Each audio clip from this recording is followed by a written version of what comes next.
Meu amigo, minha amiga, bem-vindo a mais uma aula de literatura brasileira do pré-calouro, o pré-vestibular da UEA. O tema da aula de hoje é Galvez, Imperador do Acre, a obra mais admirada, mais lida do Márcio Souza, famoso autor da nossa literatura e famoso autor da literatura amazônica. Preparado, então?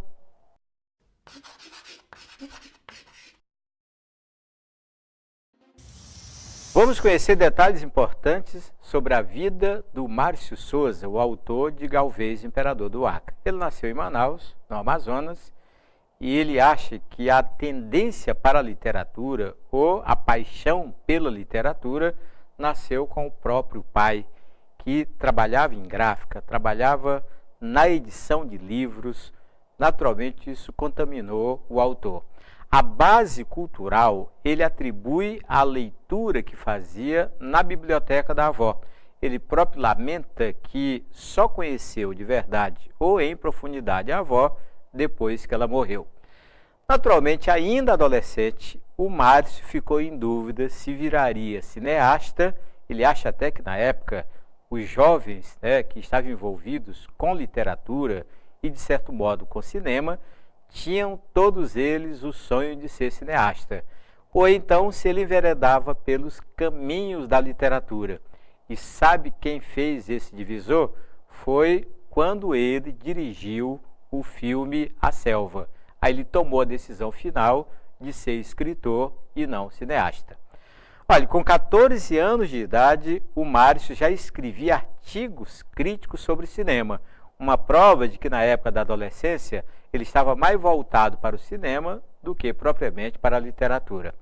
Com 19 anos, ele então coordena as edições do governo do estado do Amazonas. Com 20 anos de idade, ele foi embora para São Paulo fazer ciências sociais na USP. Com 23 anos, ele então foi vítima de perseguição pela ditadura militar, teve que abandonar os estudos, até abandonar São Paulo e naturalmente empreender viajou por vários países para depois de tudo isso voltar a Manaus e naturalmente amadurecer a sua carreira literária. Tranquilo? Uma história curiosa na vida do Márcio Souza, quem narra isso é o próprio autor, foi a tentativa de cineasta de transformar o livro-romance A Selva, de Ferreira de Castro, da literatura portuguesa, em filme. Naturalmente, o Ferreira de Castro era muito exigente com relação à transformação do livro em filme. Várias empresas norte-americanas compraram os direitos para que o livro virasse filme, mas nunca conseguiram um acordo à altura com o próprio autor. E aí não é que um camarada aqui do Brasil conseguiu esses direitos e não se sabe bem o que aconteceu, que o Ferreira não ligou muito, confiou no camarada e o filme foi feito naturalmente sob a direção do Márcio Souza. Depois o Márcio Souza soube, claro que ele não viu, mas ele soube que lá em Portugal o Ferreira de Castro viu o filme. E o próprio Márcio Souza considera que o filme era uma tragédia. Era tão ruim que quando Ferreira de Castro viu, alguns dias depois morreu. Aí o Márcio brinca achando que talvez a morte do Ferreira de Castro tenha sido por conta do filme dirigido pelo Márcio Souza. Essa foi a gota d'água.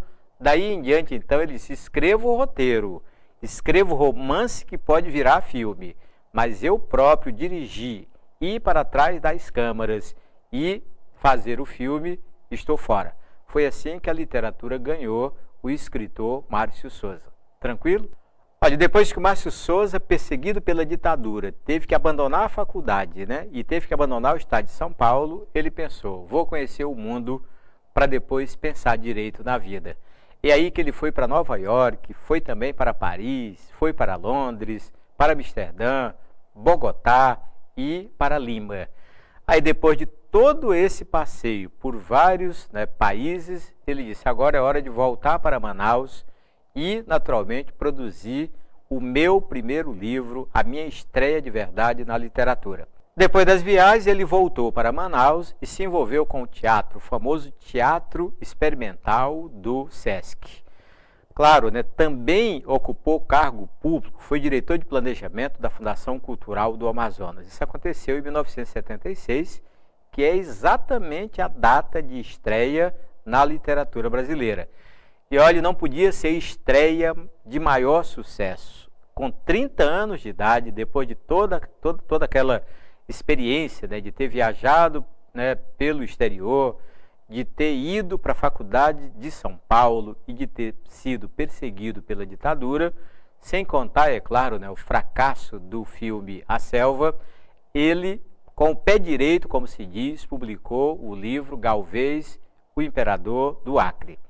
Olha, a fama e o dinheiro vieram quase na mesma proporção, né? Para você ter uma ideia, ele tornou-se escritor profissional, aquele camarada que não precisava fazer mais nada e nem ocupar cargo público para viver bem. Seria o sonho de qualquer escritor. E é claro, né, que quando o livro apareceu na lista dos mais vendidos, na revista Veja, né, e no Estadão, ele foi até o patrão e pediu a conta. Na época ele trabalhava com publicidade e até jurou que nunca mais faria outra coisa na vida, somente escrever e preocupar-se com livros. Tranquilo? Vamos conhecer quais são as influências literárias do Márcio Souza, aqueles autores que terminaram influenciando na composição da sua obra. Claro que é o próprio autor que confessa que sofreu influência do Manuel Antônio de Almeida, o autor de Memórias de um Sargento de Milícias. Tudo leva a crer que, por conta do livro Memórias de um Sargento de Milícias, o famoso herói pícaro que nos apresenta a malandragem carioca, o Márcio Souza resolveu escrever o Galvez, Imperador do Acre. Naturalmente, também influência do Machado de Assis, principalmente da obra Memórias Póstumas de Brás Cubas. Não o Machado de Assis romântico, a primeira fase do autor, mas o Machado de Assis realista, o autor de Dom Casmurro, Quincas Borba e Memórias Póstumas de Brás Cubas. Outra influência direta é do Lima Barreto, com o livro Triste Fim de Policarpo Quaresma. E por último, a influência mais marcante, principalmente com relação à linguagem, é do Oswaldo de Andrade.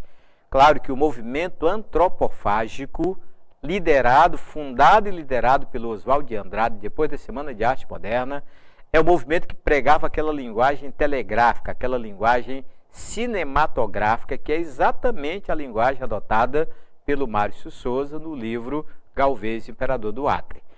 E se pensarmos numa obra do Oswaldo de Andrade, dá para sentir a influência de Memórias Sentimentais de João Miramar sobre a obra Galvez. Tranquilo?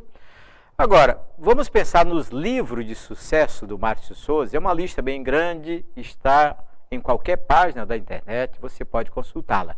Mas vamos chamar a atenção para a obra máxima, que é o Galvez, Imperador do Acre, para a Operação Silêncio, Mar de Maria, que foi adaptado para a televisão, A Ordem do Dia e O Brasileiro Voador. Isso para você ficar apenas com os romances famosos do Márcio Souza. Não enumerei aí nem obras de crítica, né, de crítica literária, ou mesmo de crítica em relação à região amazônica, e naturalmente não enumerei as peças teatrais do autor. Porque o foco para você que vai enfrentar a prova de vestibular, naturalmente a obra Galvez, Imperador do Acre. Tranquilo? E vamos começar o ritual de conhecer em profundidade a obra Galvez, Imperador do Acre. Preparado? Primeiro entenda, não há uma divisão oficial, mas lendo o livro, analisando-o, é possível dividi-lo em 4 partes. De novo, não é uma divisão do autor, é uma divisão nossa para você entender melhor a estrutura do romance. A primeira parte é uma parte que vai de novembro de 1897 a novembro de 1898. É o espaço de um ano e o cenário dessa primeira parte é Belém do Pará. É ali que o camarada estava do Rio de Janeiro, né? O Galvez, que é o herói da história, foi embora para Belém do Pará e ali começa a nascer a história de tornar o Acre independente. A segunda parte não tem data, mas tem cenário. É em pleno Rio Amazonas. É a viagem, né, que o autor empreendeu de Belém do Pará em direção a Manaus. A terceira parte vai de março até junho de 1899, aí o cenário é Manaus. É aqui que os últimos preparativos são feitos para que o Galvez, comandando uma equipe muito esdrúxula, vá até o Acre tornar o território independente. E a quarta e última parte é só o mês de dezembro de 1899, quando aconteceu o episódio de verdade da libertação do Acre e logo depois da retomada do Acre por outras pessoas. O cenário, então, é o próprio Império do Acre. Tranquilo?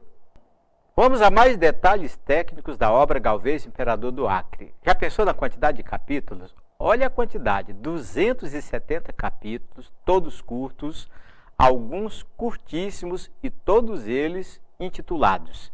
Sabe que por conta dessa quantidade de capítulos, dá para pensar no romance de folhetim. Você lembra de Memórias de um Sargento de Milícias?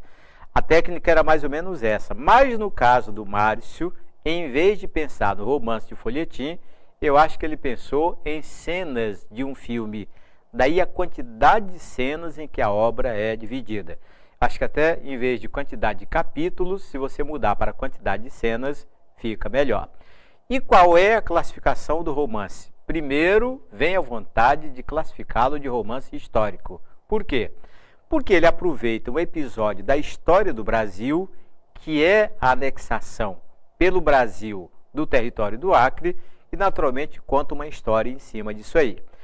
Mas olhe, acho melhor que você pense em crônicas de humor, ou se continuar com o nome de romance, um romance picaresco, como foi o romance do Manuel Antônio de Almeida, O Memória de um Sargento de Milícias.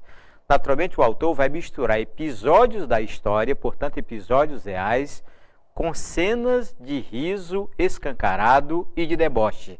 Porque não é apenas o humor que interessa ao Márcio Souza, mas um certo deboche em relação aos atos oficiais praticados aqui no Norte na época desse episódio da anexação do Acre pelo Brasil.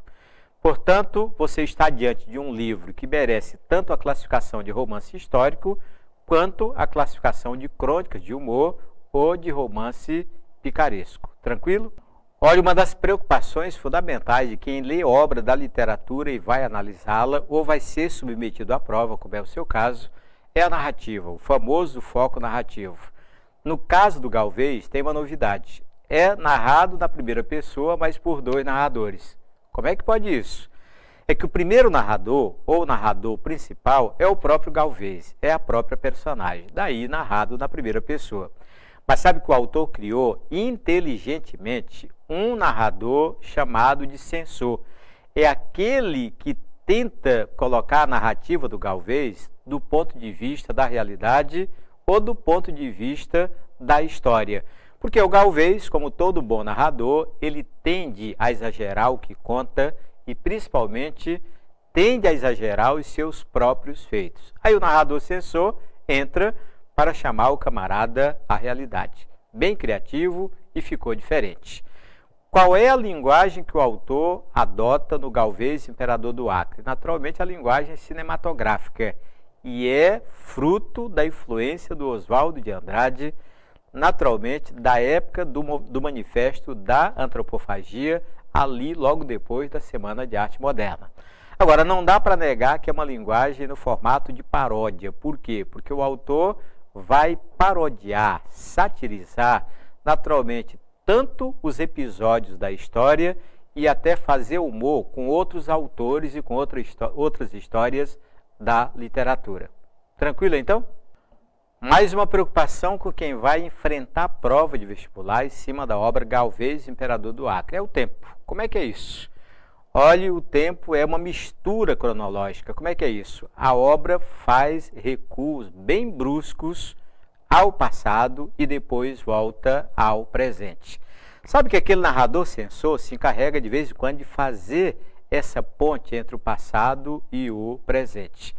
Aliás, não é só passado e presente. O autor termina fazendo uma bagunça bem interessante, mas bem gostosa também, porque você está no presente Aí de repente volta ao passado da personagem, que é o passado do próprio Galvez, e depois dá um salto para o futuro. Tudo feito de propósito para que a obra ganhasse aquele aspecto de cinema ou de roteiro cinematográfico que era realmente o sonho do autor. Agora, qual é a escola literária? Está dentro de qual movimento da literatura o Galvez, imperador do Acre? Naturalmente, do modernismo ou da literatura contemporânea. E aí dentro da terceira geração. Você lembra? É a geração modernista que nasceu em 45 e dura até hoje, porque não houve ainda uma divisão oficial. E ainda, logo depois da Semana de Arte Moderna, o movimento da antropofagia, fundado pelo Oswaldo de Andrade, vai ter uma influência bem decisória na obra do Márcio Souza. Porque a intenção de Galvez, imperador do Acre, é tirar aquele aspecto oficial, aquele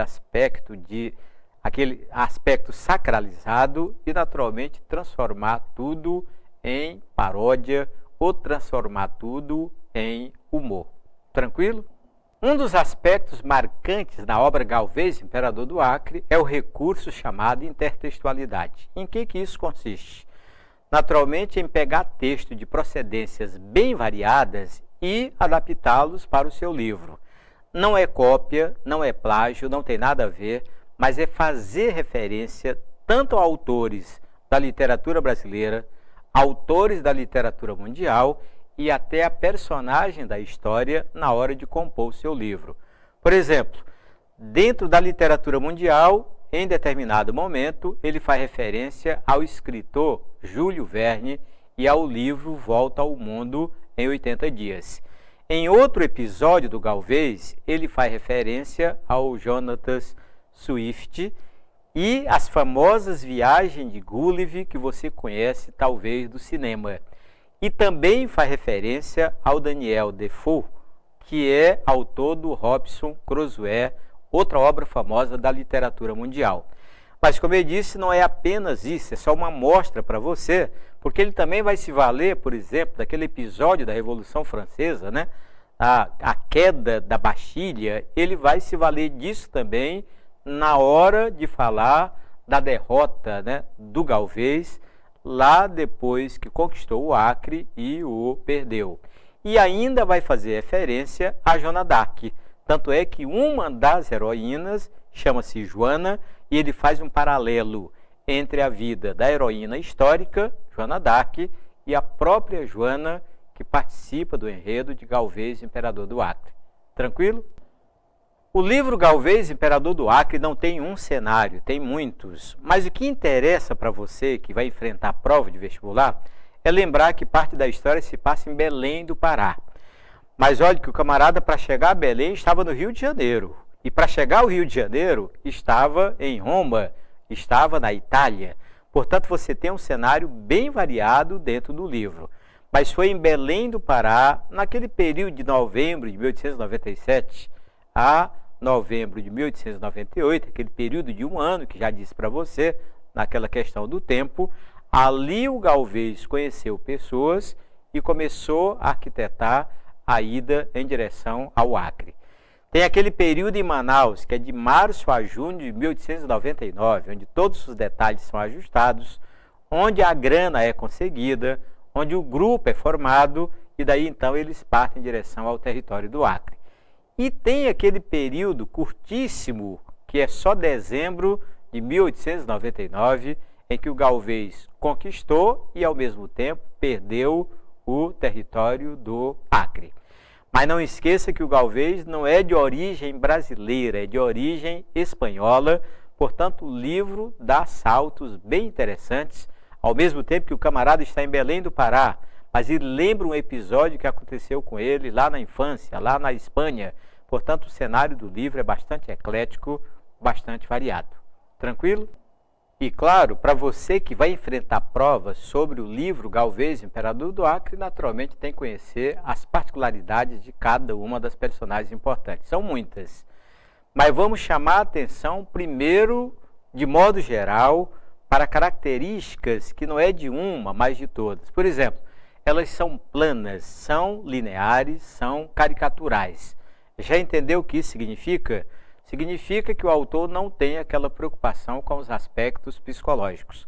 Significa que ele vai valorizar mais o lado de fora do que o lado de dentro. Significa ainda que, no caso do Galvez, o que mais interessa ao autor são as atitudes quixotescas, aquelas que provocam humor ou aquelas que são bem fora da vida normal. E ainda uma certa depreciação de autores da literatura brasileira, como é o caso de Euclides da Cunha, que aparece no livro como legítimo representante do parnasianismo, simbolizando ali que o Euclides é do passado e não do presente. E ainda, uma sátira ao Coelho Neto, um autor do pré-modernismo, que foi muito querido, muito lido, muito aplaudido, mas como não tinha tanto talento literário, o tempo passou a deixá-lo de escanteio e hoje ele nem aparece mais em prova de vestibulares. Tranquilo? E agora você vai conhecer o herói do livro, o Luiz Galvez. Claro que ele é um aventureiro espanhol, né, e é o herói oportunista. Você pode encontrar no dia da prova o nome de herói pícaro, também vai valer. Pode ser também o herói aventureiro, já vi muito isso em livro de literatura. Mas que ele é aventureiro e que ele é oportunista também o herói aventureiro oportunista vai dar certo para ele. Naturalmente, ele tem personalidade extrovertida, não é um herói normal, não tem a diferença entre bem e mal. Ele, ao mesmo tempo que é o herói, pode até ser confundido também com o bandido da história. E ele tem o descomprometimento em acatar valores morais convencionais. Sabe aquele camarada que, em vez de acatar os valores morais da sociedade ou os valores políticos, ele terminava satirizando-os, porque o caráter dele é realmente muito instável, muito extrovertido. E é claro, ele está na linha dos malandros famosos da literatura, que pode ser comparado a mais três. Ao Leonardo, que você já conhece, de Memória de um Sargento de Milícias, né? O livro que é também leitura obrigatória para a prova da UEA, mas pode ser comparado a Macunaíma, o famoso herói criado pelo Mário de Andrade, ali na primeira fase do modernismo. E tem um herói, que eu não sei se você conhece, chamado Geraldo Viramundo, que é do grande Mentecapto. O autor é o saudoso Fernando Sabino. E daria para comparar com outro herói que também na literatura ganhou fama de malandro. É o Vadinho de Dona Flor e seus dois maridos, criado pelo Jorge Amado. Portanto, na hora de olhar para o Galvez, pense nessas comparações que acabamos de fazer para ficar com uma imagem. A imagem do malandro, do aventureiro oportunista, que isso é que foi de verdade o Galvez dentro da história do Márcio Souza. Tranquilo? O que o livro Galvez tem, e tem muitas, são mulheres, porque o Galvez era aquele herói aventureiro que se considerava irresistível. Ele era Dom Juan, ele era metido a conquistar todas as mulheres que atravessavam seu caminho. E a primeira delas foi a Paula Mudejar. Acredite, lá na Espanha ele chegou a ficar noivo da Paula, marcou casamento e tudo, mas terminou envolvido com uma duquesa, e foi esse caso de amor com a duquesa, antes do casamento com a Paula, que acabou de vez com o romance entre os dois, e naturalmente levou a Paula a tentar o suicídio. O autor, ironicamente, diz que ela bebeu 3 litros de vinho tentando morrer. É aí que o livro é burlesco, é aí que o livro é satírico. Por quê? Na verdade, quem bebe 3 litros de vinho, acho que vai ficar bem bêbado, mas morrer, dificilmente. Quer ver uma outra mulher que tem importância dentro do livro Galvez, Imperador do Acre? É a Joana, que ele até traça um paralelo com Joana d'Arc, lá da Revolução Francesa. Ex-freira, noiva de Cristo, né? Acredite, alusão a Joana d'Arc, e ela se torna amante de Galvez dentro de um vapor na viagem para Manaus. Então imagine uma mulher que era ex-freira e era tida pela igreja e por todos que a rodeavam como noiva de Cristo, simplesmente envolveu-se com o Galvez, foi flagrado em cena amorosa dentro do vapor, ela ficou presa no navio e ele foi abandonado para enfrentar a selva, para enfrentar animais ferozes, porque foi considerado inimigo da igreja e naturalmente inimigo dos bons costumes. Olhe, a Joana depois vem para Manaus, engaja-se no movimento que vai tentar tornar o Acre independente e morre. E acredita em como? Como revolucionária que era de verdade, de arma na mão, defendendo o império conquistado pelo próprio Galvez. Portanto, está aí uma história meio triste que termina em tragédia e o paralelo entre a vida da Joana, criada pelo Márcio Souza, e a Joana da história geral, da história mundial, a Joana d'Arc da Revolução Francesa. Tranquilo?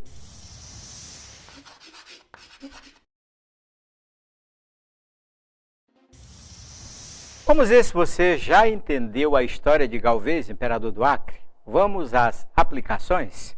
Olha a primeira delas. Sobre Galvez, imperador do Acre, assinale a afirmativa errada.